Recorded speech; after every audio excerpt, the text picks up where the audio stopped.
Wicked. Brrr, here we are with Winter. How you doing, Winter? Hi. Winter Isley? Winter Jade Isley, yes. Winter Jade Isley.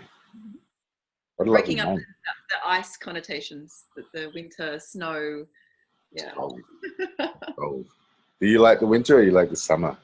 I'm a winter person. Yeah, I was born on the winter solstice, so I love summer, but I love the introspection that winter brings when you go in and spiral in. Yeah, I just moved back to Melbourne. I say just, my times were really weird. It was like a year and a half ago. But I just moved back to Melbourne from Tasmania. And, you know, their winters are winters, and they're proper winters, you know. So um, I personally, I don't know, I really love the kind of idea that, you know, even Melbourne is known as the city that has 4 seasons in a day or whatever. But I really love places that actually have seasons. You know, I go to up north near the equator and it's just like it's hot all the time. It's like it's either wet or dry. And there's something about having those, you know, the ups and downs, the different shifts and changes in the environment that really works for me. Yeah, I feel exactly the same. Yeah, I feel like it's a beautiful outside reflection of the inner landscape of the changing nature of our beings. You know, times we need to spiral in, and times we feel really vibrant and external. And I love, it's almost like the seasons give me permission to be different. To be a certain way, right?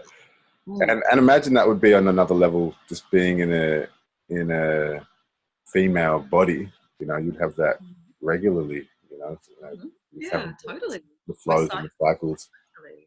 Well, Absolutely. tell me about that actually, because do you? I've heard about, like, you know, like men having cycles, and, you know, like going, because I know for myself, if the full moon is out, I'm like, I rarely get tired on the night that the full moon is out. You know, like I'm like, it's 3 a.m. all of a sudden. I haven't even, my melatonin is not even present right now. You know, so yeah. Do you know much about like cycles in female bodied or male bodied humans or? Yeah, so obviously, like I feel like obviously for women, we've got a like, you know, biological cycle in our menstrual cycles, and which are governed by the moon. But also, we're all connected, aren't we? So even though for women there's a real, there's a real physiological reaction and synergy between the moon and our blood and our womb, men also experience the changing nature of the cosmos and the seasons and the energies that are we live in a cyclical world that's constantly turning every 24 hours, and then it circulates around the sun, and then that we've got the galaxy that's kind of always in momentum. So I feel like, as a planet we're all in cycle in some way. So absolutely, and definitely the moon cycles affect everyone. They affect animals. It draws the tides, so we're all impacted, and it's not just women. Is that something that has been talked about much? Like, I don't know, at school or some education around that for you? Is that something that really gets talked about, whether it's at school or in your friends growing up? Or is that something that's more talked about now? Yeah, how's that kind of been to talk about these cycles? Is it something you grew up with, or something that's more... In my experience of, is that what you mean? Yeah, like it's not something I've really learned about until, say, my 20s, mid-20s. Yeah. So like these kind of cycles I knew about them, but I didn't know about it. It wasn't like directly taught about them, or wasn't even on the radar to be curious about them, Yeah. No, I feel like my life education came after school. I've got a 12-year-old and I tell her, like, wait till you finish school and then you'll learn. Like that, it's like I feel like school's an indoctrination into, a cognitive system. And I feel like the deeper wisdom for me and the learnings and the teachings of my work were with me from a child, and they kind of got conditioned out of me to some extent as a school. But once I finished school, it's like then I got to actually go out into the world and decide what I wanted to learn. And yeah, certainly magic, the moon, the great mysteries were as a big piece of my learning, and I went out actively looking for it in my 20s. So it's something that, yeah, I think that it's not really, I feel like, in conscious communities, it's becoming more and more, it's rising up more and more, but certainly within a system, it's not.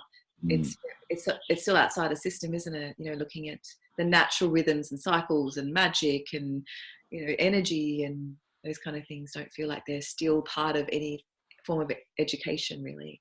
And is that something, because I've got young children, I've got 4 and a 5-year-old, so you're like, all right, go to your school, that serves its function, and then we'll start the lesson. It's not like integrate the two. It's like, is it sort of oil and water, or?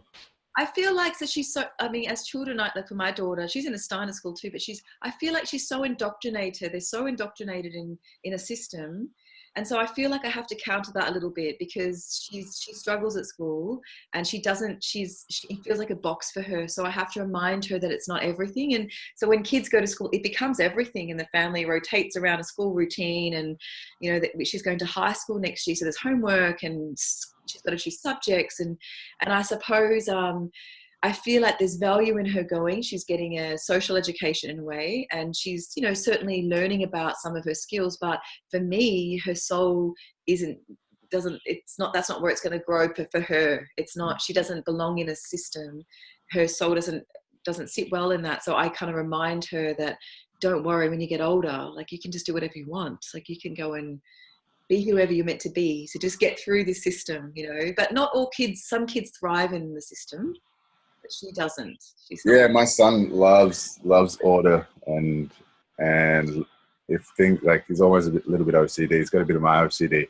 It's like, if he's like, no, he'll tell me, he's like, Papa, it's dinner time. Like, it's time to put to bed. Like, Yeah. it's like, he's like, I need this. He's like, all right, in 10 minutes, and he'll know exactly how long 10 minutes is. It's crazy. Yeah. So it is leaning towards the what is natural for you. Like, it's something that Totally. I love, like, not having to put yourself into a box or put anyone else into a box, Yes. but actually just going, what do I love? What's my bliss? What makes me feel good? What feels good for me? Exactly. It's Good. And I see kids who thrive in that, and they, and who are meant to be learners, who want to learn in that way. So each soul has got a different way of being in the world. And for me personally, like, I've started from young. When my kids were super young, I was like tapping drum rhythms on them, just like sort of giving them rhythm. And also, just if I'm around, they'll be around me and I'll be practicing with them. I'd have them on slings while I'm practicing qigong and things like this. It's not like, I don't feel like I'm pushing it. I've never told them have to do this. I'm like, I invite them, or that I'll just do it around them, and then they get curious and want to do it with me. I'm sitting meditating, for instance, and then they'll be running around me sometimes, but sometimes I'll try it for a little bit over the years. And now they're actually, they're looking forward to it, So this is something that it's making my life easier as well, because, they have tools now to self-regulate, which I feel is one of the most powerful tools anyone could have. In terms of just being able to regulate your own emotional state, your own, how you're feeling, your emotions. And I'm always curious about other parents as well, like how they go about with your own work. I know you're doing workshops coming up. Like, is this sort of stuff that you're embodying and talking about, and that your child gets to see or gets curious about, or that you specifically sit down with them and lay some of the stuff out, or flesh out some of the content? Like, how does it work for you?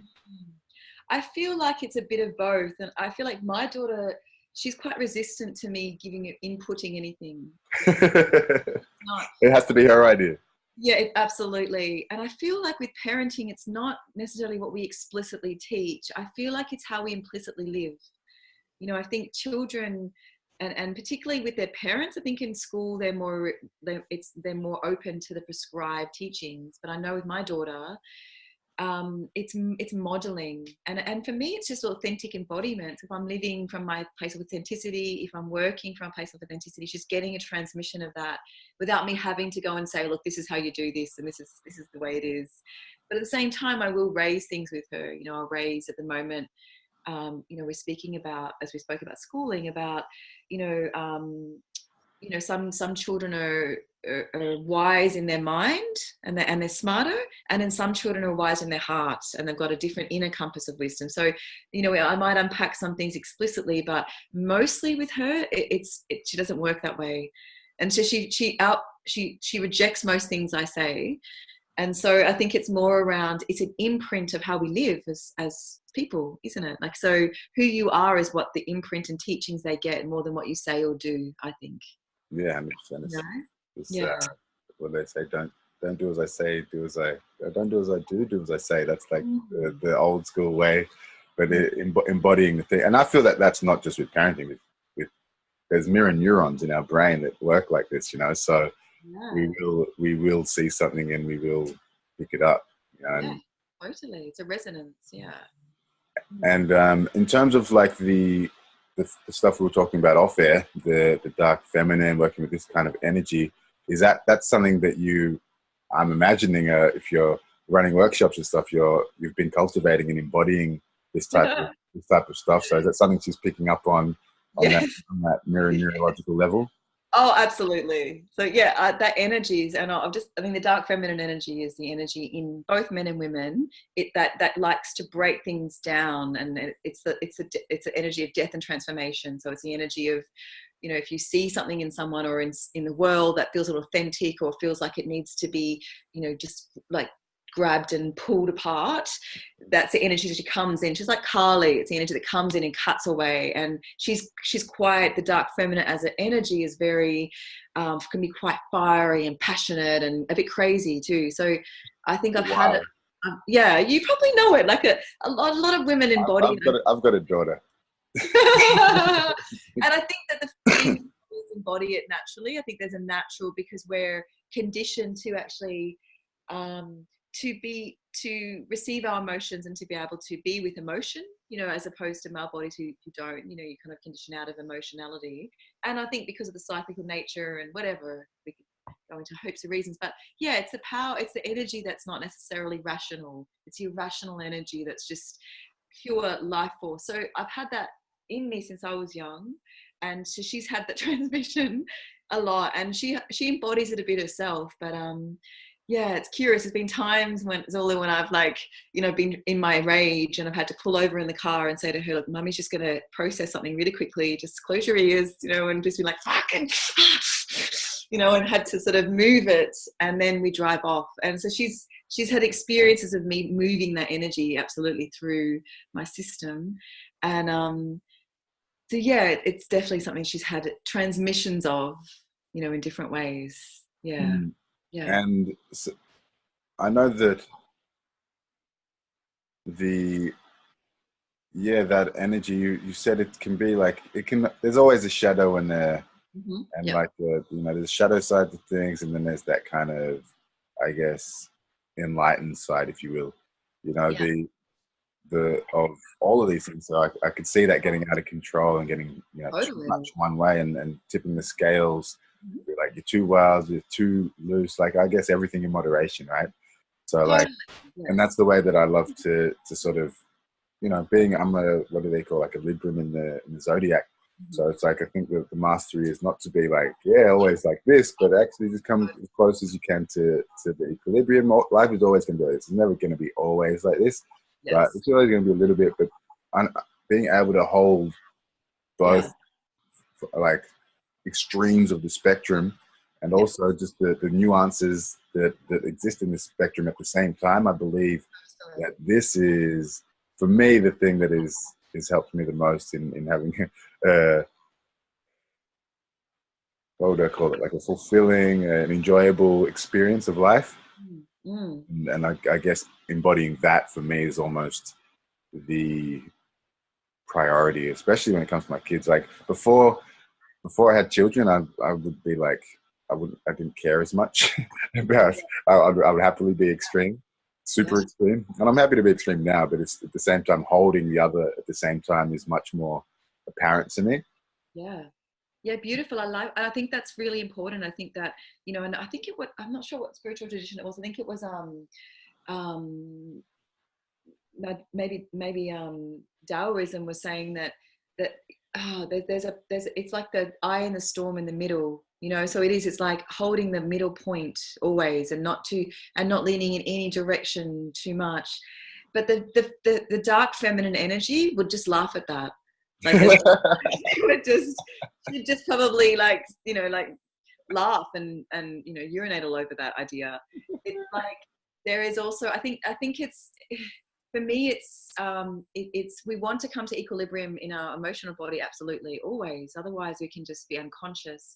But also, I'm really an advocate for letting energy move if it's there, and not move to project onto others. And that's what the shadow of the dark feminine can do, where she can turn and she can be the bitch, and she can be really rageful and vengeful and nasty and vindictive. But it's actually allowing the energy to move through us, and then coming back to equilibrium. So I suppose I've got quite a fiery child, and rather than I'm helping her not suppress that either, but actually let it run in a really safe way, and then coming back to stillness after that. So I think there's, to master it, to hold that point of equanimity, in life, that's like, to me, enlightenment. It's and I to some extent, because we all feel things and we've got constant energies moving through us. So to hold that point of the time, I think, is a really beautiful practice. But I'm also one for not suppressing anything that is there, but not letting it take over, not letting it be unconsciously projected onto people, life, but just being able to witness it, or let it move through. I do lots of embodiment work, and it's important, and lots of research is coming out around this importance of letting energy move through the body without a story, without a projection, just letting it move, and talk to us a little bit on that. Talk to us a little bit on embodiment work. I know I hear the word thrown around so much. Even myself, I'm using movement, I'm using embodiment, I'm using energy, I'm moving energy as well. But I always love to hear different perspectives of everyone's at a different level with this work. So I'm always curious just to hear more about it. Sure. So from my perspective is in sort of like, emotion is energy in motion. So what happens, and particularly, if we're going through difficult times where there's strong emotions that are arising, it is an energy that's in the body. And if we don't actually allow it to move through the body, it gets stuck and it contracts, and then it can create dis-ease and disharmony in the body. And then it can get stuck in the relation, and create not just body pain, but also disease, illness. Like it actually becomes like a blocked pipe. And there's an example of a lot of practitioners who do this sort of work that, for example, if someone experiences trauma, so like, give an example of like a gazelle. Is it a gazelle? Yeah, or a deer. If it's being chased by a lion, and it's immediately in flight or fight, its neocortex, like its thinking caps come off, and it's just in like flight or fight response. And it's running away, and as soon as it's safe, it shakes its body. It moves the energy of fear, or all those hormones and chemicals that have been produced from the flight or fight response, and then it goes back to eating its grass after that. Then it returns. And so we're meant to do that as humans as well. We're meant to actually, there's energy in the body, which is emotion, which is energy in motion, and we're meant to move it through the body for it to then to be shifted out. And I think that embodiment work really does that. It bypasses the psychological processing, which doesn't really work. I mean, it can help to calm the mind, but for the energy in the body, we need to move it. So I mean, it sounds like you do a lot of beautiful practices in a way to create, homeostasis in the body. And so, particularly if we're talking about energies that come from particular, like the dark feminine, which could be rage and passion and fury, and to be able to move that through and then release it is actually how we stay empty, and open then to be vessels of life without being stuck with stories and pain.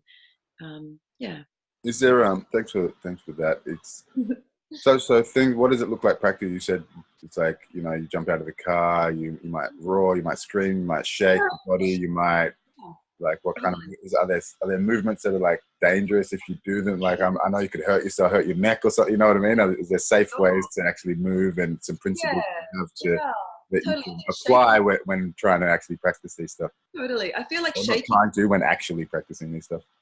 So I feel like shaking is one. There's a really beautiful practice called shaking, and it's been done around the world.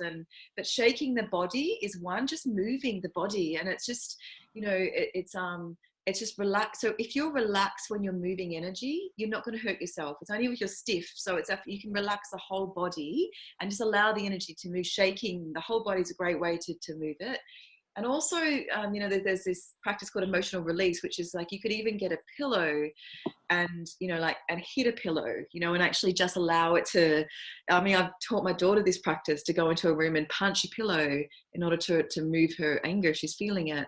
But I think the key is relaxing the body, just keeping the body fully relaxed and not contracting it, because if we contract it, then we can, you know, obviously injure ourselves. But if we're fully open and relaxed, it's a lot harder to hurt yourself. But you know, for me, it's just, you know, and that time, like the example I gave you was an extreme example of when something happened that was just so, and it made me so, felt so angry from it that I just wanted to move it and not hold a story against this person, or, you know, so I wanted to just clear it out so I could just move on with my day. So that was an example of how I was just like needing to release this rage, but it's not a common thing for me to like pull over and scream. Yeah, I wasn't implying it was. I was just, that's the moment. But all right, so doing that safely, and it's something you can do immediately as well. So it could be anything. I imagine, like if I'm feeling like, I don't know, like there's this kind of confused feeling maybe, or there's a feeling of sadness, or there's a feeling of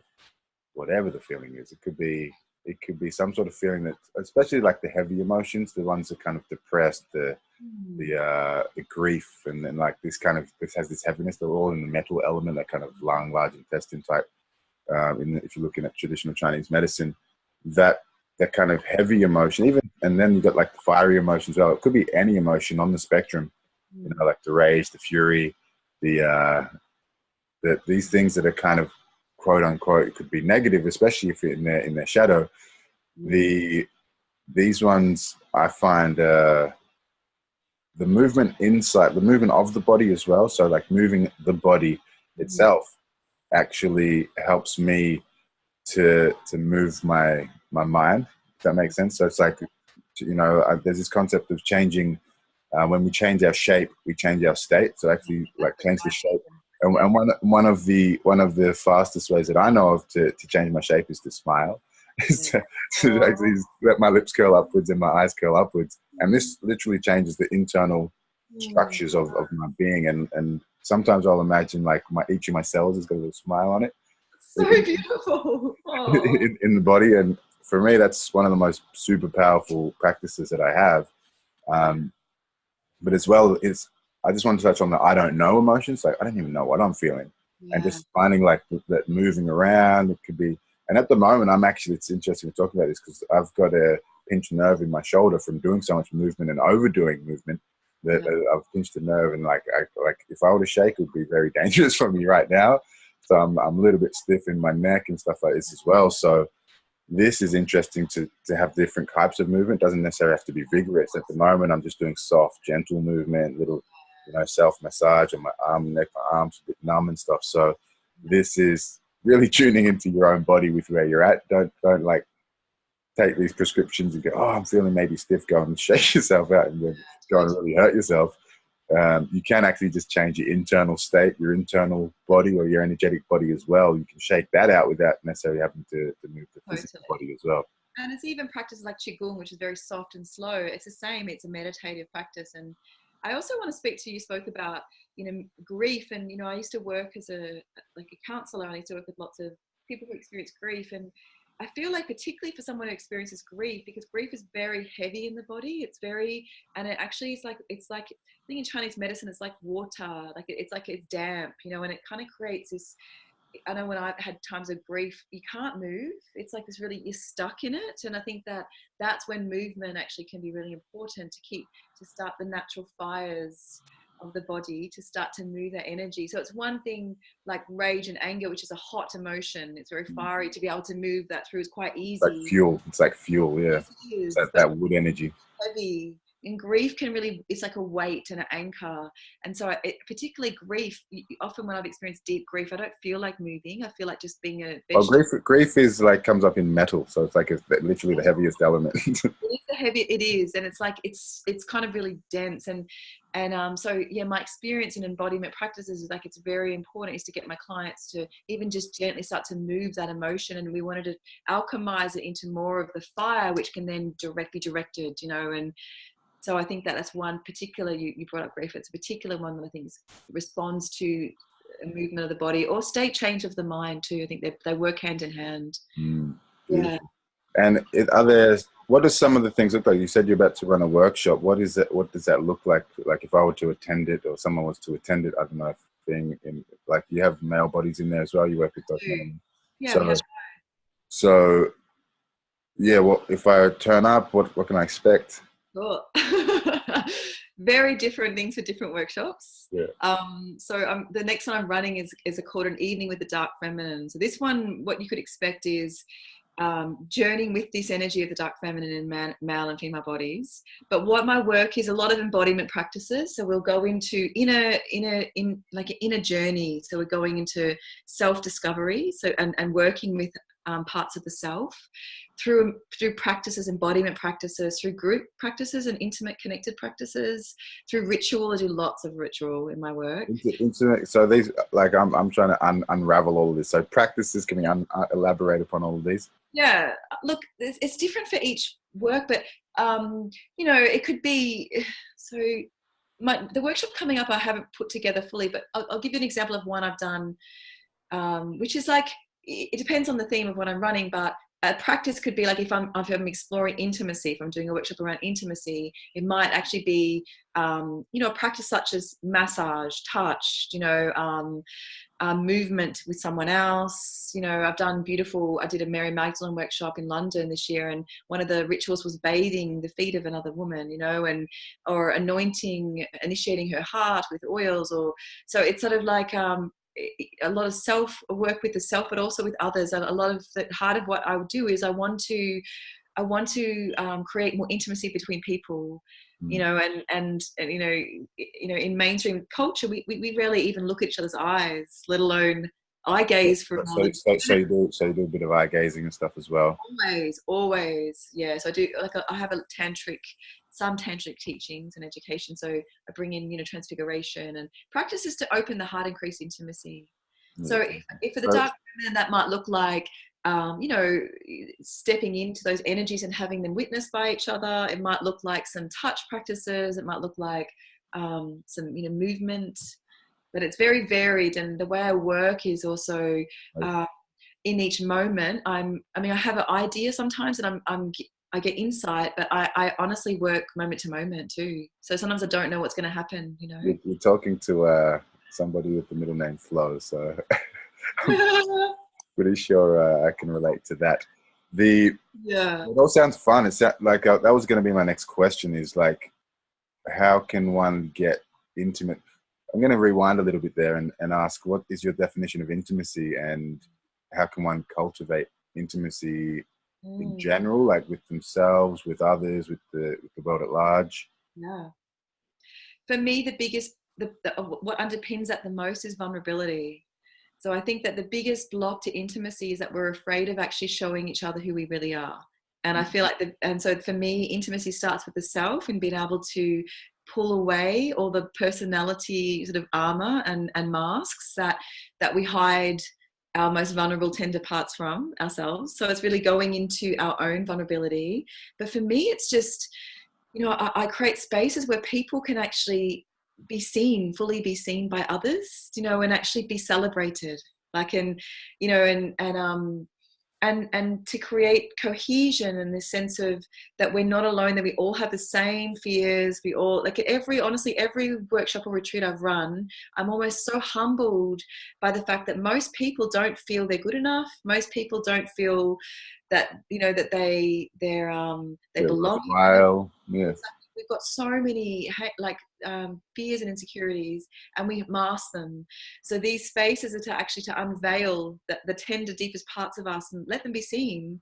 And then it's such a relief when I can actually show up and someone can see me and actually love me as I am, to then live authentically in the world. So my work creates spaces where we can go into those parts more deeply, so we can actually show up more authentically in life, and not just behind this mask of, I'm okay, I've got it together, and but deep down inside it's like, I'm not together, and I'm still single, and I'm a mess. And so it's really just, it's around vulnerability. you know, really showing up and full permission to be who you are. My space is a full permission. That's a big part of my work, is whatever shows up for you is welcome, anything. And that can be crying in a corner, self-pleasuring in that corner, you know, screaming. It's like, this is a space for whatever is in you to be there and to be celebrated. So that's the kind of Beautiful. space. So that vulnerability that you said, what was it? You said whatever comes up is accepted. What was the exact words you used? Yeah, so it's full permission. It's like I create spaces where full permission means that there's no, like, we're not going to judge each other. You know, you can feel safe knowing that whatever you say or do is welcome in this space, and we can start to make steps towards authenticity.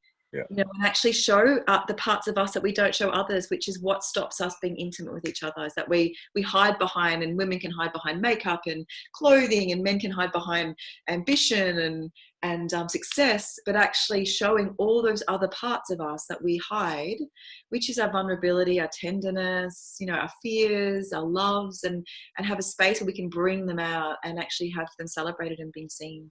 Beautiful. Yeah, it's a powerful stuff. That vulnerability is powerful. It's literally power, you know.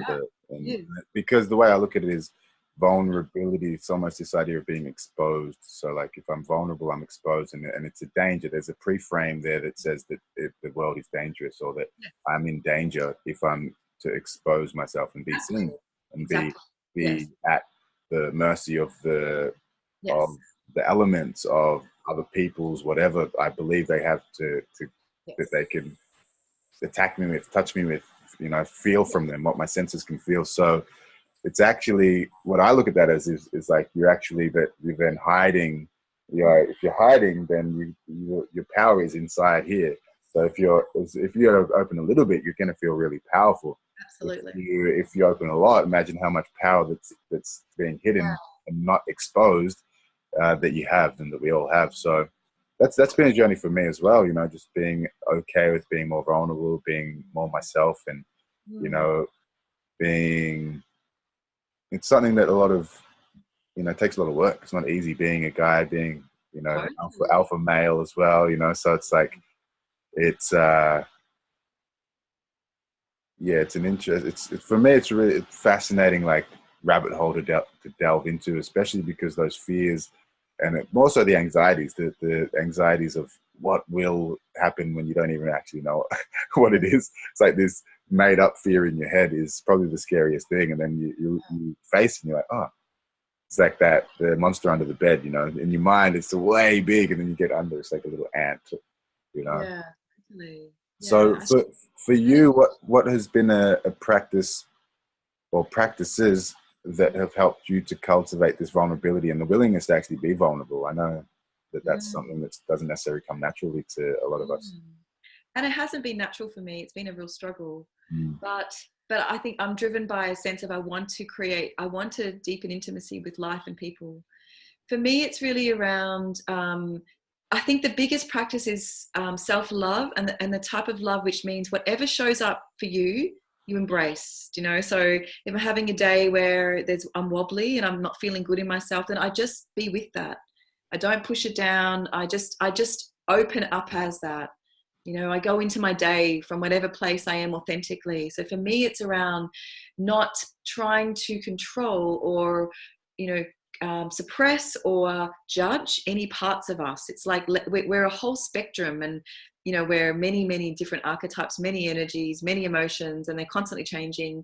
So I think deep vulnerability is linked to authenticity, and it's showing up as you truly are, you know. And so what we can tend to do is, and what I've done in the past is, if I'm having a really shit day, I don't go out. Like, I'll stay home and I'll go under the doona and I'll watch Netflix. And so for me, vulnerability is actually stepping out as that, because that's how I'm showing up today.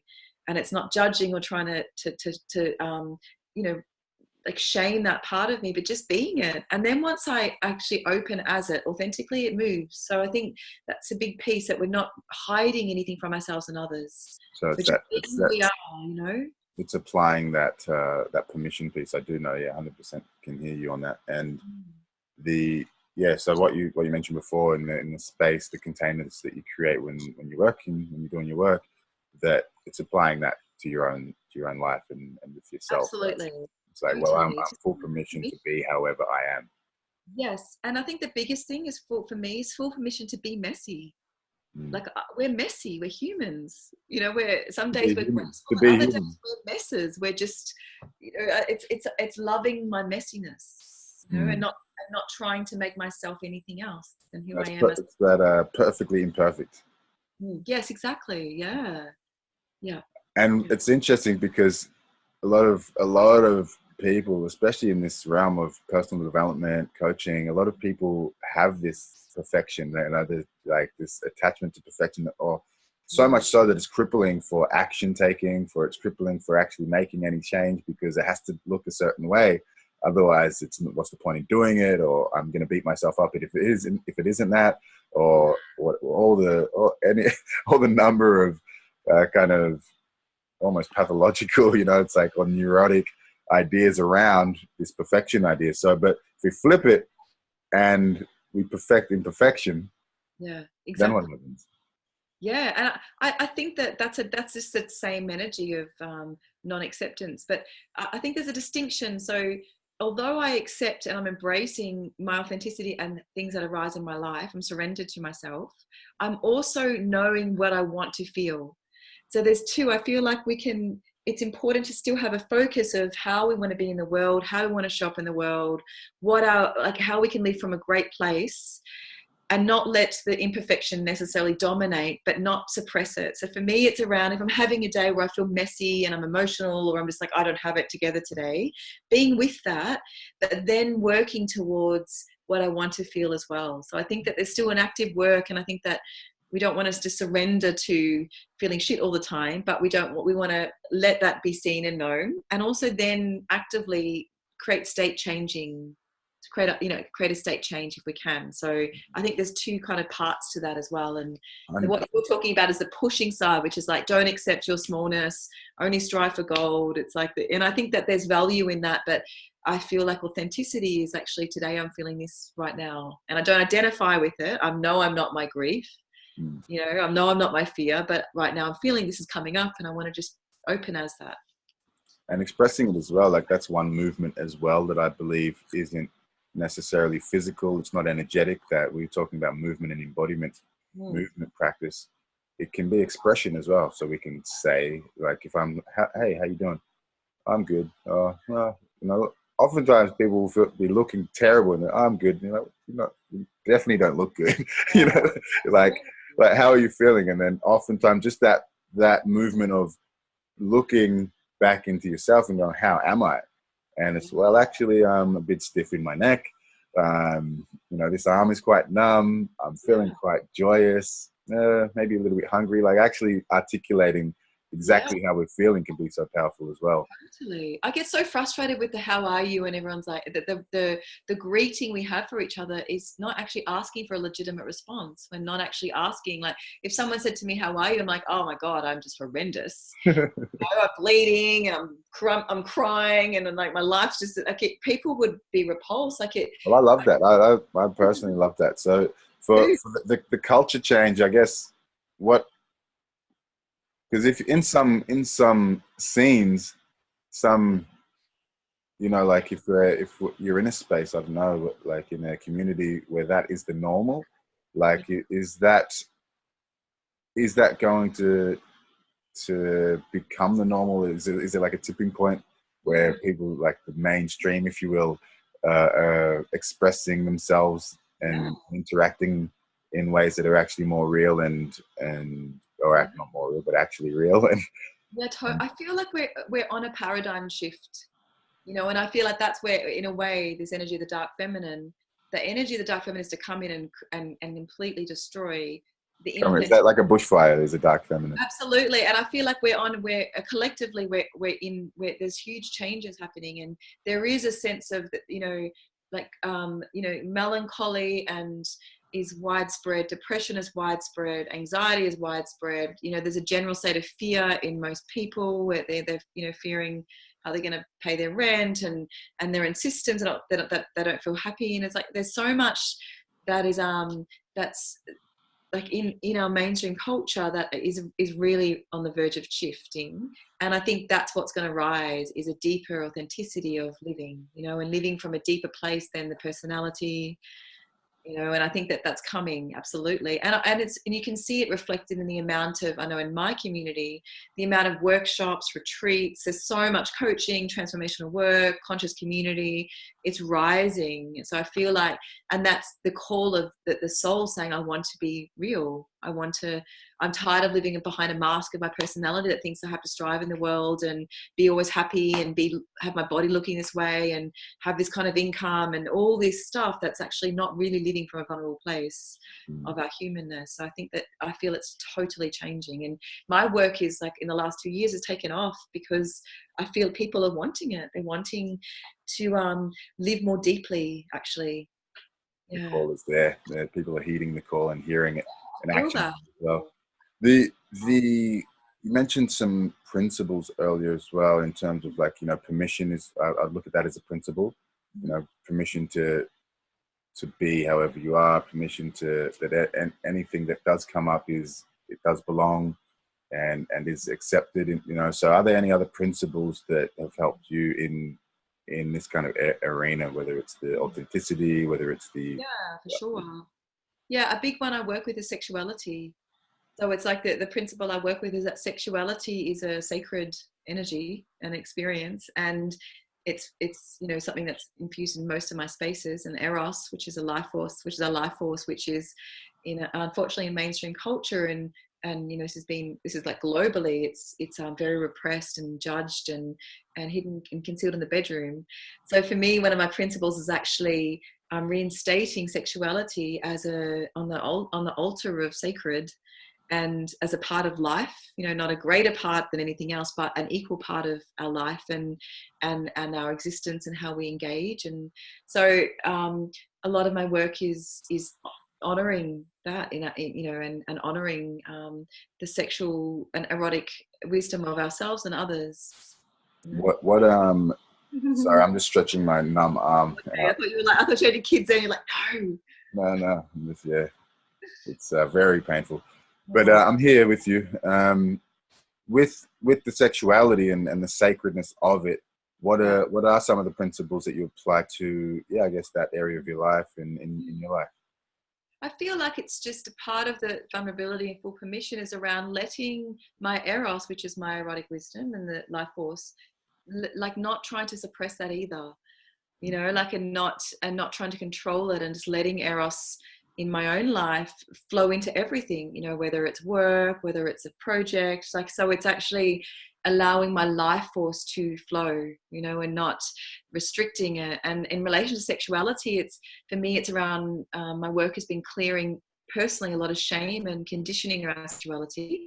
And also in the spaces I hold is actually having sexuality, my connection is unstable, having sexuality visible, you know, visible. So a lot of my work, we would do practices. I've done work with, we've had self-pleasure group rituals, you know, where we've all set an intention and we've gone into a self-pleasure, beautiful, sacred self-pleasure practice. And so it's bringing sexuality into group spaces. And it doesn't mean necessarily people are having sex, but it's actually moving. Well, they are having sex just with themselves, right?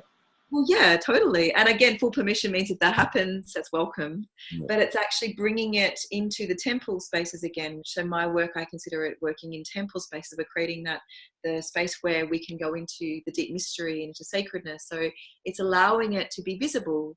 You know, like I know growing up, it's not hidden, it's not taboo. Yeah, there was growing up, I never even saw my parents have sex. Like it's like there's so much visible except sexuality. Like, I mean, violence is visible, you know, like Oh, well, you go to the cinemas, you pay to. Totally. And yet sexuality is like, you maybe in movies more so now, but in life, it's really still, you know, as a kid, you can grow up thinking there's no such thing as sex until you know, get the internet. So, well, it's crazy. Like, especially that's one of the things that in my practice and in my work is we're constantly coming back to nature and understanding that we are nature. So, like, we're no different than that tree behind you, no different than the air that's floating around us. We're no different to that that lion out there that's having sex with its partner in front of its kids right there. You know, like Yeah, that is so normal exactly. that if the more we get away from that, the more sick we get, essentially, Totally, and totally. the less we are able to actually first and foremost get our basic needs met, but then like if we go beyond that to actually do what we came here to do, you know, and to like you're talking about, be open to whatever wants to come through. So for me, that's what a lot of it is about. And any blocks to our nature or our natural state of being Yeah. is what causes all the issues and Totally. causes And all one of the my like I run my practice called Sex Witch, and one of my Sex Witch manifestos is that we are wilderness. Like we yeah. are wilderness. We're wild, you know, and we're many things as well, but that's a natural part of who we are.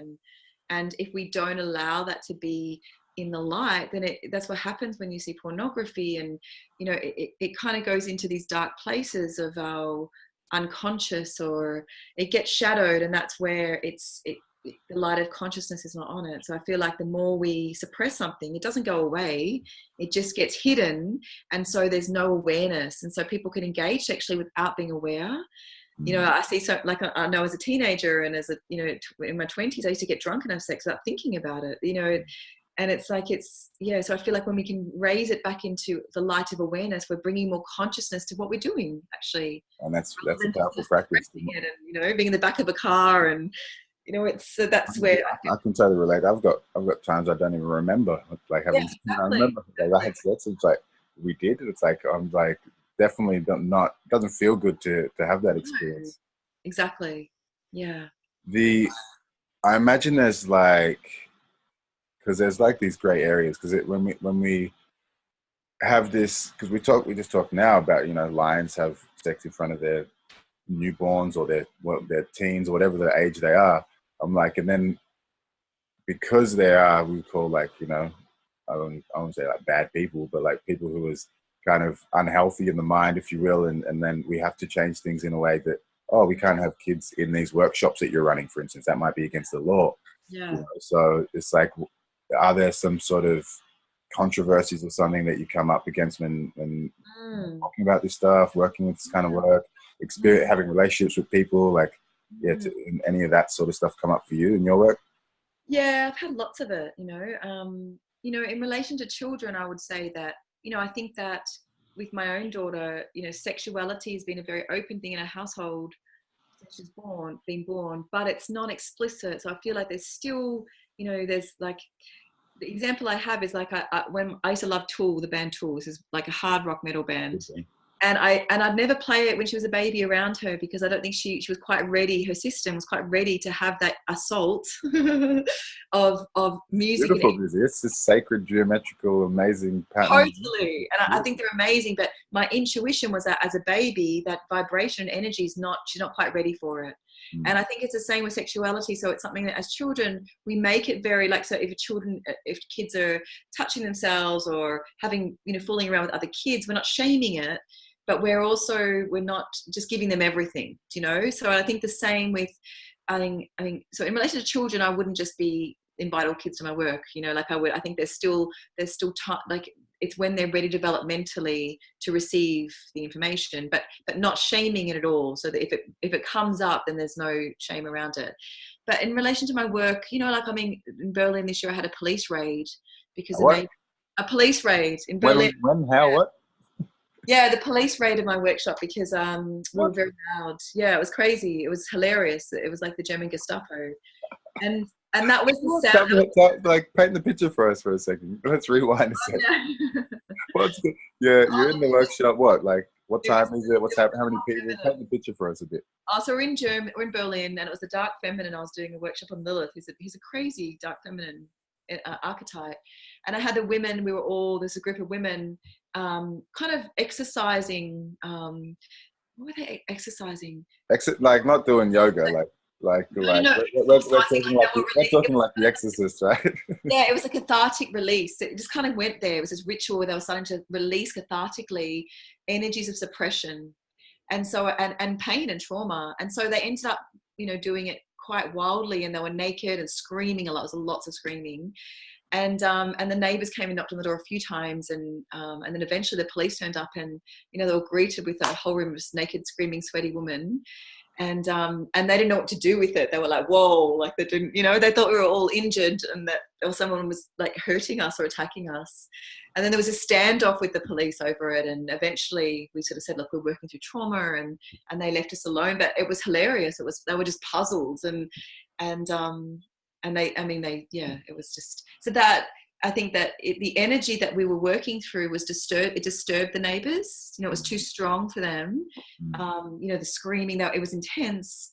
But I think that energy, it can be it's feared, and it's feared. Yeah, the dark feminine is feared. So I think that the last time I was in Berlin, it happened again. Not the police raid, but we got kicked out of our venue, and so for some reason in Berlin it happens. But yeah, of course. Do not have disclaimers that we will be making noise, or that I imagine that there'll be venues that are safe spaces for that or soundproof? In Berlin, everything's really close together. So if you've got a yoga studio or a studio, a warehouse, there's always apartments next to it. Like, it's such a compacted city. So it's not like Melbourne where you've got second-story studios where it's like a huge warehouse separate. So it's, unfortunately, in Berlin, it's difficult unless you go outside the city. So do you find that different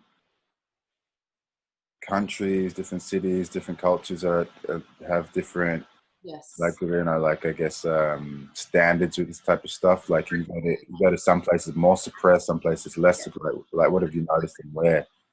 Well, this is a hard one to name and shame. But definitely some countries. Culture's contagious. It's through culture is. It's not a name and shame. Not a shame. It's bringing light and just it's facts. Sure. I suppose there's some. Yeah, there's definitely some city.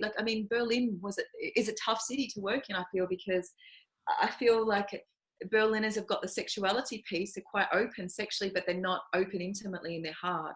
So the last 2 years I've worked to Berlin, I found the Berliners can go into the erotic energy, but when I ask them to go and connect with someone from the heart, it's difficult. So it's where in London I found in England they were much more able to merge those parts, and working in Ireland, it's much more repressed there. There's a lot more Catholicism. That's there's a lot more fear and when you say repressed, what is it? Is it that it's more difficult to reach these states of intimacy and vulnerability? Or yes, totally, absolutely.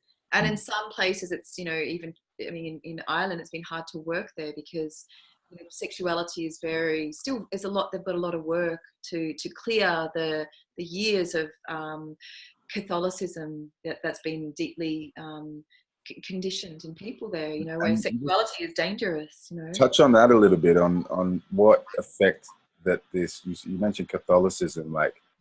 I'm just curious myself. What kind of an effect does it have? I might sound like a retard asking this question, but what are some of the effects of that? Because you hear this like sometimes that the priest's daughter is like the most craziest, or the priest's son is the one who becomes the homosexual, or so what are some of the repercussions of this type of dogmatic these kind of what do you call it, these religions, these systemized organized religions, Yeah, well, I think that in Catholicism, it depends on the country and how deeply it's embedded, but sexuality is shameful and almost sinful, and it's something that is deeply hidden. It's not open at all, and deeply repressed. So and if you repress sexuality, you repress life force. It's not just sexuality. So I feel like in those countries that I've worked in where it's been deeply repressed, it means that a lot of those people, their life force themselves and their expression is repressed. So there's a lot of conformity. There's a lot of, I feel like as opposed to, say, going to England, I think that, England's had it, but the Protestant religion was very different, I feel, but compared to Catholicism that was in Ireland. But in London, when I work in London, and it might not be different to different cities in England, but they're just open, like as beings, there's an openness. And so in their sexuality, in their intimacy, as people, there's more of a flow of openness. And some countries I've worked in, there's less of that. So it takes them longer to connect with other people, sharing intimate things can be more difficult. But yeah, around sexuality, there's more fear, you know. So I have to adjust my work often. Once I've gone to a country and I've got to work there, I will adjust my work accordingly to where my experiences of where I've worked to meet them where they're at, you know. And well, that's an important piece. You can't just come in, talk no, to you people can't. thing, because it doesn't compute, doesn't you're unable to meet them, to reach them, to then No, lead them, right? no, and I wasn't ready to do my workshop 5 years ago. You know, I would never have done my work 5 years ago. I've had to, there's small steps to that, you know, so it's adjusting the work to meet where they're at. But certainly, you know, I mean, we tried to take the work to Turkey last year and it fell through. But I mean, I would have completely adjusted what I did there based That's on heavily Muslim culture, right? very repressed sexually. So a lot of the work would have probably not been focused on sexuality, but more on connection, femininity, you know. But yeah, there's an adjustment needed to be made, you know, in each place you go to, for sure, to some extent. What do you feel is the biggest bang for buck in terms of, like, because I'm imagining for myself, like teaching mindfulness in my kids' school, for instance, you know, I can go in and teach a class, one class, it might be 30 kids, 20 kids, 40 kids, whatever it might be. Yeah. And I can do that. But for me to do that, I'd have to do it all the time, like every day, and I'd only still get to reach, you know, a couple of classes a day if I'm lucky. Yeah. You know? So like, then I'm thinking, all right, if I teach the teachers how to teach it, Totally. now I got some effectiveness in my delivery. And then again, I'm like, well, if I teach someone to teach the teachers, even more, you know. So in terms of you, or then again, I'm like, well, if I go and hold a symposium, or go and if I teach maybe, I don't know, Cristiano Ronaldo, and he starts talking about it, you know. So I'm thinking, like, well, what for you in this work in particular is the biggest bang for buck in terms of reaching the most people and actually having some sort of effect with this work? Because I'm imagining you going into Turkey, you do a workshop, it feels like you're trying to scratch away so much, you know, to get to this huge thick thing, and it's not even leaving a dent. I feel this way anyway when I'm teaching maybe a workshop, but we do say that change comes from within. But I guess for you in your work, what you have found is the biggest bang for buck for you? So there's a few things. I think my mind, there's a mental response to that, and there's also for me a deeper inner knowing. But the mental response for me is, I mean, festivals are a great outreacher. So I do a lot of festivals, and I'll go and you can reach hundreds of people that way. And retreats where you've got, you know, you can do a week dive, like a week with a group of people, means that it's huge transformation, you know, because. But to be honest, like, and I was a social worker for many years, and so I was on the front line of working with family violence, and you just see so much. It's like I used to work in a crisis center, and just when one family would leave, another one would come in. It was just endless for years, you know. And so the only way I actually been able to manage, not be overwhelmed with the amount of suffering and pain in the world, was to know that we're connected consciously, we're a collective, and we're all one web. And so when when one person changes one thing, the whole web is affected. And so, I mean, it sounds like a really woo-woo kind of idea, but I really believe it, that, you know, so quantum entanglement, it's a real thing. We're a collective web, and you know, if you like touch that web, or like you make a change there, it affects over there. And so, I mean, that's how I cope with it. I used to work with children who've experienced family violence, and it was heartbreaking because I felt like, oh, there's so many of them and I can't get to them all. So that's what actually helped me. So like each one that actually has transformation is affecting the whole consciousness collectively. So that's how my deeper wisdom around it. So it doesn't, then I'm not in this place of feeling I have to push to get as many out there, you know. Like I can know that each tiny moment and each tiny shift is huge collectively. And that's empowering and inspiring for people to actually do the work. And that's the way it's so powerful, that idea of being the change. You know, if we want to, yes, exactly. If you want to see the change, then be the change. You know, and that's actually what we need to do. You know, we've got this drive. It's like we need to go and, like, you know, like go and make a revolution, and we need to turn things around. But I feel like it does start if everyone can just transform themselves. We have a changed planet. Everyone can actually just go into their own life and really show up in the greatness that we are, the limitless self we are. Then everything's going to be okay. So it does, for me, it starts with me as a primary focus of change. It's me. What does your, I guess, because this dark feminine energy, like I look at this concept, just as you're speaking there, the concepts of like they, you know, they are fucking the world up, and there's so much stuff going on. There's wars, there's this stuff, all the crazy leaders of the, whoever it is, they. This, I guess that the intimacy work will drop us deeper into that understanding of that interconnectedness, and the they becomes us, more and more becomes us. Absolutely. And then it does become apparent that we are the ones that can do the work. And I guess as well, so that's a common thing that you find, like that when people I totally believe that. Yeah. I feel like one of the problems we have in society is that we've created an individualistic society where we're so separated. So if we actually acknowledge that everything is us, like you described before, not just the trees and the beautiful things, but the things that are shit too, the wars, the rape, the greed. Like if we actually acknowledge that all of those things outside of us are actually inside of us as well, then we have a responsibility to turn to those inside of us. And then as we turn in and face that, it changes the outside. So I really believe in that concept beyond even about that we're just nature. We're also everything that exists. We are nature. Yeah. And in that turning around, is that enough just to turn around, or is there another piece or any other pieces in there? It's like we can turn around, but then is it applying the acceptance, the love and understanding, and not rejecting and not repressing, not suppressing as well? Exactly. I feel like what you said, Zuli, before is like the state of equilibrium that you describe so beautifully as a practice should be the practice of life as well, where nothing is, we don't look at it as good or bad. We're not in the duality of, well, that's good, that's not. We're actually in a full acceptance that everything that is in existence is us, you know, and then from that place we love and live. So I feel like, and that's a hard thing for most people to understand, because they'll be like, well, what about the children who are being trafficked, or what about the, what about Donald Trump? I hate Donald Trump. It's like so that was the next piece there. It's like the wild feminine in terms of the Donald Trumps or the whoever it might be that you don't like. Do you have well, I guess what the question is, what would the wild feminine approach be to, to Donald Trump?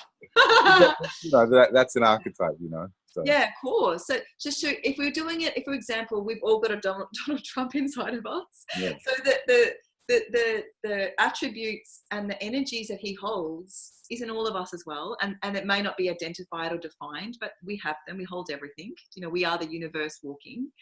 So I feel like that the dark feminine is really around it on a personal level, turning to yourself and looking at where are you not showing up? What needs to die within you? What parts of you are you masking or pretending you're something when you're not? Like, where's your truth? You know, where's the truth of who you are? And so it would be looking at the aspects that you might see in him, in yourself, and be like, well, what the fuck is going on here? You know, like where's your integrity, and where's your authenticity, and where's your honesty? And it's really using the dark eye to challenge and question what needs to die in order for you to be actually a better version of love in the world. So I think that's how she would look at it. She looks at you and she's like, who are you? You know, and like, what's this thing you're hiding here? And you know, what's going on over there? You know, she calls bullshit. It's like, I see the bullshit. I see where you're not being honest. I see where you're pretending you're this and you're actually this. You're scared underneath that power, you know? So it's like really turning the dark eye of awareness to the parts of us that we hide and we pretend, we dress up, and, you know, and that's her gift, really. Wicked. And in terms of, I guess, the relating way and in that change of culture, just sort of touching back on that as well. What, I guess some practice, because there's many people I know that, even myself included, you know, in some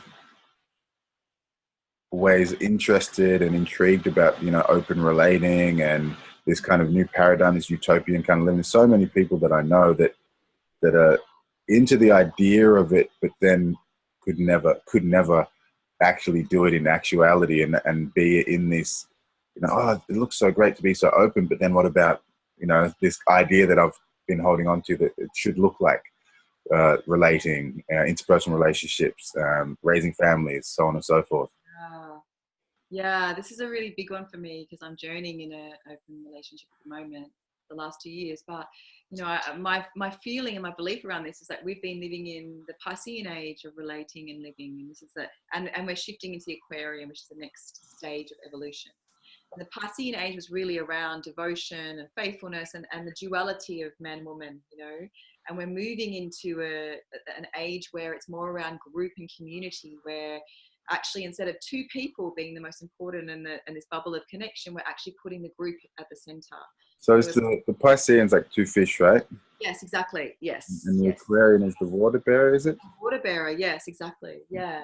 And so what we've been asked for, and in this shift of evolution, is to actually look at the way we're relating. And you know, basically, my experience and my thoughts on this is that we're conditioned into we're relating basically from our wounds. You know, like we're conditioned to grow up and to find the perfect half of me. You know, to go out and to find our other half, and to have that completion of me with the other person. You know, which is the Piscean model, in a way.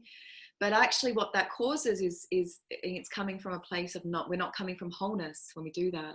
We're not coming from having our own inner marriage of masculine, feminine ourselves. And so basically a lot of us are relating from a place of fears, like, and we're holding on to relationships as being our partner will meet our needs, make sure I don't feel abandoned, love me unconditionally. You know, we're projecting so much onto another person. And so open relating actually asks us to take more responsibility for our wounds, you know, and what comes up around relating, and also to put something greater than ourselves at the center, you know, rather than the individual I, you know. And in a partnership, you might be like, you're meant to be this for me. And, you know, I expect more of you. And when you're opening that, it actually puts love at the center as opposed to the I. So my experience is that, and it's very painful still because you have to go through the wounds and the fire to get there. But my experience of it is like, actually, it's a freer form of love when you're meeting your own emotional abandonment stories and wounds. It's a freer form of living, you know, and we're actually going into a new evolution where that's been asked of us more, where we're asked to turn out more to group and to communities, and not to be kind of these platonic families in our house, you know, in unhappy marriages. And we're actually been asked to consider the whole more. So open relating is one way to hold your wounds, you know, and your triggers and your projections, and learn to love in a way that's more free. We talk about this for weeks. It's such a big topic. This is sweet action. Yeah, I could too. This is something I've been interested in for a long time, is like love and relating, relationships. I think it must have been 16 or something. I read a book called The Road Less Traveled, and that just sent me down a rabbit hole of love, relationships, what is it, and ever since around that time too. Actually, I must have been 16 or 17. I had a relationship, had a girlfriend, and then I moved. So I was in like Byron Bay area, moved to Sydney, and then we were like distance relationship, long distance. And this was before, I don't even know if mobile phones were a thing back then. I think we had the house phone maybe. And we ended up breaking up. I think she cheated on me. And then I was like, I'm not doing closed relationships ever again. That was it. I made a decision. I'm like, I'm not having that, because I was coming from a place of, I'm not trying to avoid pain. And I fully made that decision. And for many, many years, that was it. And I was attempting to deal with that, and I guess sort of run away from that. But then as time progressed, it was like, well, I'm going to have to deal with that, you know, and turn around and go, actually, let's hold that wounding, that the abandonment, the hurt, the betrayal, so on and so forth. So it's been a journey for me. I've, you know, read so much material and spoken to so many people around relating and different relationship models, and it's almost like fingerprints. They're different relationship models, you know. It's like it's definitely not going to be one size fits all, and this is what most of the world is prescribing to, is a one size fits all model that for some reason so many people have subscribed to or prescribed to. I feel like what we've lost in modern relating is that love is not at the center of relating, actually. It's actually around people, we're conditioning each other to avoid our wounds, you know, so we condition our partners to, like, don't touch that wound, you know, if you do it this way, I'm happy. It's not based on love, which is actually free, you know. Put into the box. Yeah, Love is free. That concept there, that love is free, is scary for a lot. You know, it can be. It's like, it's terrifying. what if it's not for me? What if it gets taken away from me? And what's dropped in for me recently is this idea that, you know, I had this beautiful vision the other morning, which was, I was shown the people in my life that I've got different connections with, whether it's my daughter, my mother, my beloved. And what I was shown is that the love that I experience with all of those people is the same love. But what we do in society is we can put compartmentalized boxes around it. So that's my partner, which means these things. And that's my daughter, which means these things. And that's just my best friend. So she's my best friend. So it means this, but my other friend, that's this. And so what we actually do, instead of allowing the love, which is the same love, to just work through different people, we've got different expectations and projections on what that means. You know, so it means my partner must be here for me in this way, or my best friend must be here for me in this way, but my other friend, not my best friend, doesn't have to. And that actually isn't love. That's not love. And so, you know, I feel like a lot of our relatings is set up to actually meet needs, to avoid fears, to avoid wounds.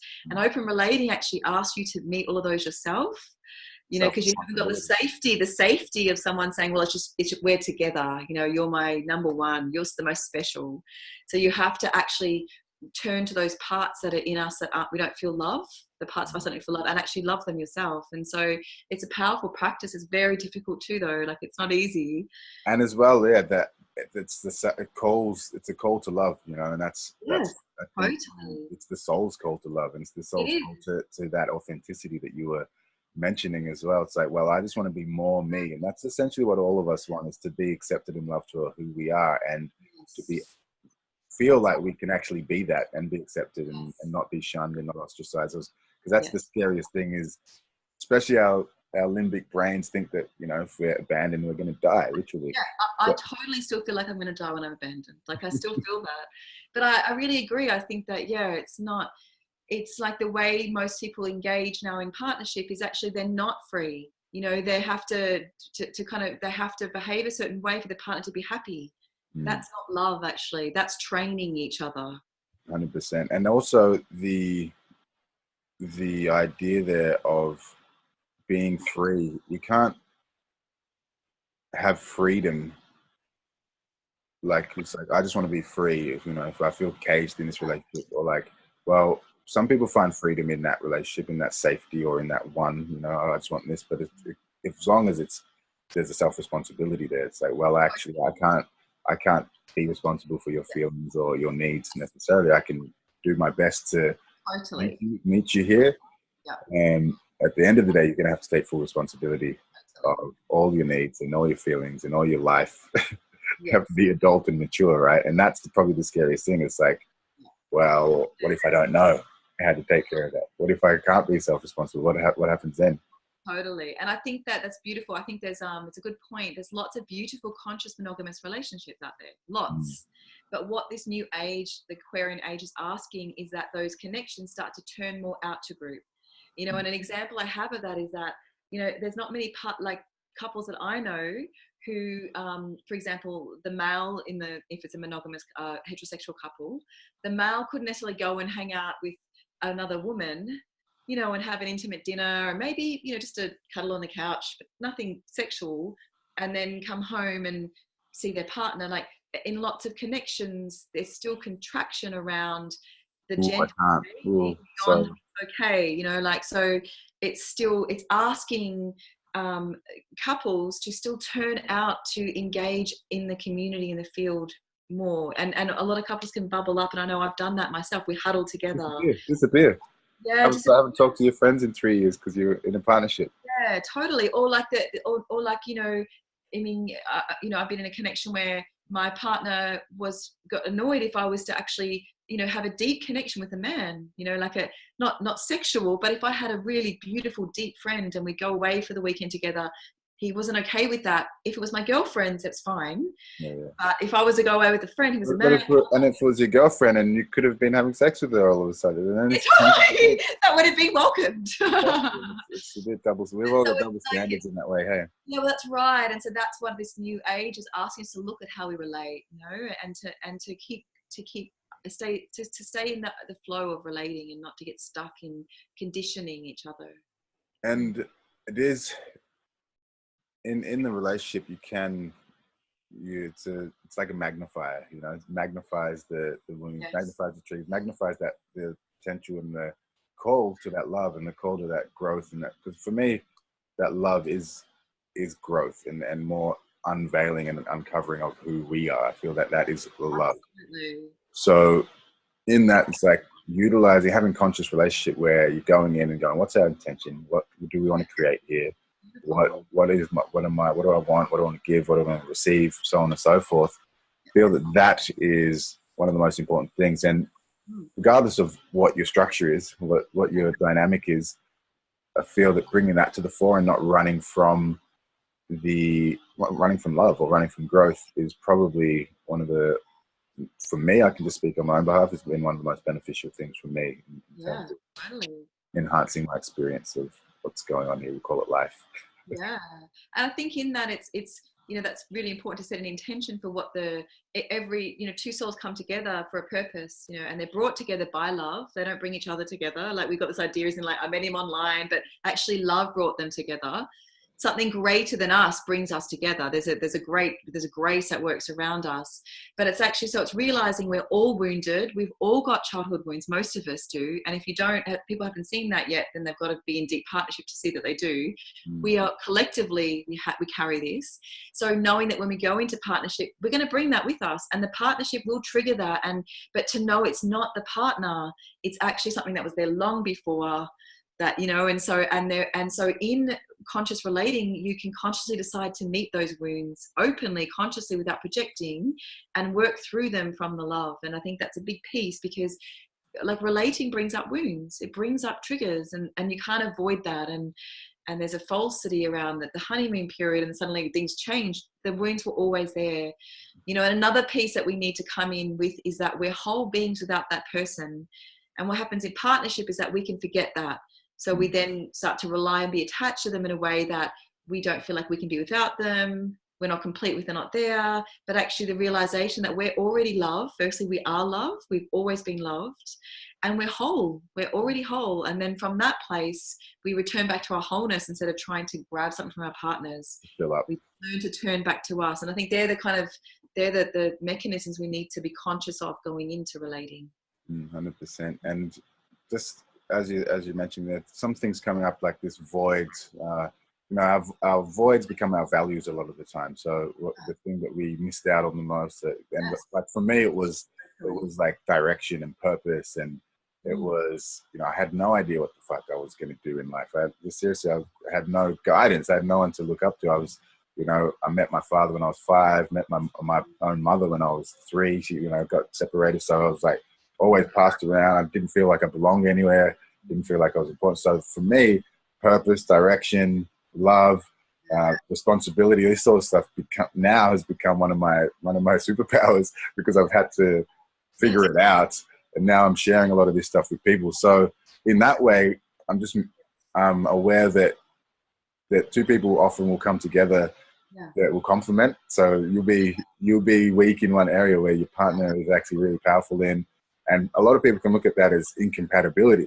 It's like, oh, you love family and spending time with family and kids and everything to do with family, and all you do is focus on business, but you might not even care for business, but really you're like, oh, we're incompatible. But actually it's like a complementary, totally, like, divine miracle that has brought us together, which is love as well.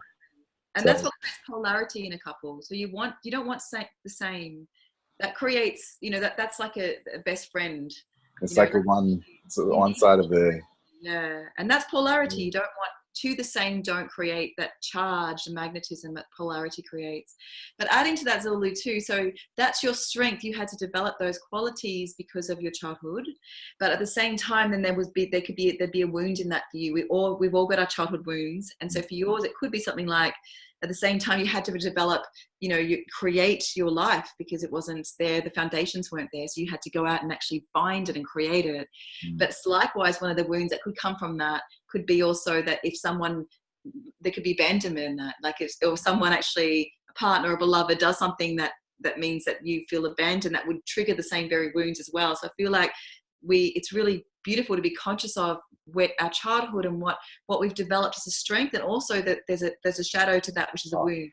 100%. So for me, the wound was abandonment, and so my strength is independence. So I developed a very strong, stoic, I'm a woman who can't be abandoned. I've got it. I've got it together. I've got my life. I'm looked after myself all my life. Emotionally, I've got myself. But the shadow to that is actually I've got an abandonment wound. So when my beloved, if I don't hear from him for some time, or something happens, and it triggers that the polarity of the strength. So it's like, that's where the consciousness comes in. If we can be conscious of that trajectory, then we've got a good chance of having deep connections, because we can actually track, oh, there's my wound, because there's going to be polarity of your strength and wound as well. That's the perfect imperfection, isn't it? Yes, exactly. And in that, like, as well, I thought about it earlier, but it's with perfection as well. I was having a conversation with a friend that if we, rather than expecting perfection, yes, we spent our time perfecting expecting, or expecting expectation, then life would be a lot easier, especially relating. Especially relationships. So if we know ourselves, we can't perfect expectation if we don't know what we're going to do, if we don't trust ourselves, if we don't know what to expect from ourselves. So that's being real with yourself. That's, I also believe that self-denial is the root of all evil, as in not delaying gratification, but actually being in deceit of yourself, so lying to yourself. And the more that we unveil that self-deceit and take the masks off, then the more we can actually know who we are and what to expect from ourselves. And that know thyself, be thyself, love thyself. If we don't know ourselves, we can't be ourselves. If we don't know who we're being, then what are we loving? So that's consciousness. And I think that but there's that journey of knowing the self, working with the self, loving the self, and then there's a next step for that, which is knowing that we're not the self. So you me, our stories, my childhood, we're actually more than that too. We're souls, and that transcends even any of our ideas and our small problems. And often in when I'm going through relationship problems, I remind myself that, my God, I'm on this earth that's spinning around a galaxy. It's so little, like so I think ultimately too, we want to come to the realization that we're not the self, are we? And our wounds and our strength, it's not us. And when we die, it all gets left here as a story in time, as stardust, and that's 100% grounded that idea sometimes. I love that. I love that. I call it zooming out. Zoom out. Yes. Every morning I wake up it's like, how the hell is this happening again? Yes, totally. It's crazy that I'm like, last night I just closed my eyes. I don't know where I went, and then I woke up. And here I am again. This is like, it just blows me away every time. And it definitely helps me be grateful, no matter what is going on in my life. And yeah, it's a fun thing. And I feel that opening up is great. And I love the tools that you've shared with being vulnerable and opening up.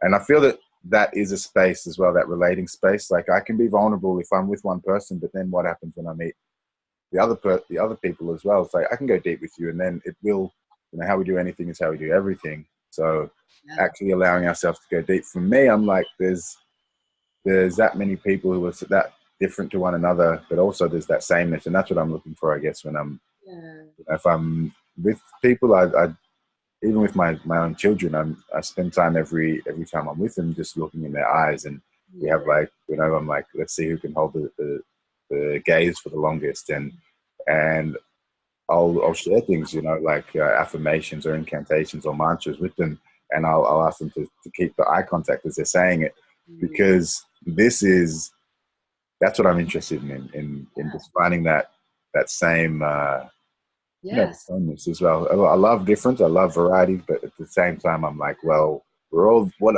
even are we? It's Yeah, like totally. It's beautiful. that thing there is it's a beautiful thing. That's looking into the soul of another, because we're all from the same place. Ultimately, when we die, we'll go back to the same place. So I feel like that's a beautiful practice of actually, like recognizing the divinity of each person, your children, and that's because they're souls. They're more than what they present, aren't they? Yeah, it's beautiful. Beautiful thing. And yeah, I really appreciate you taking the time Aww.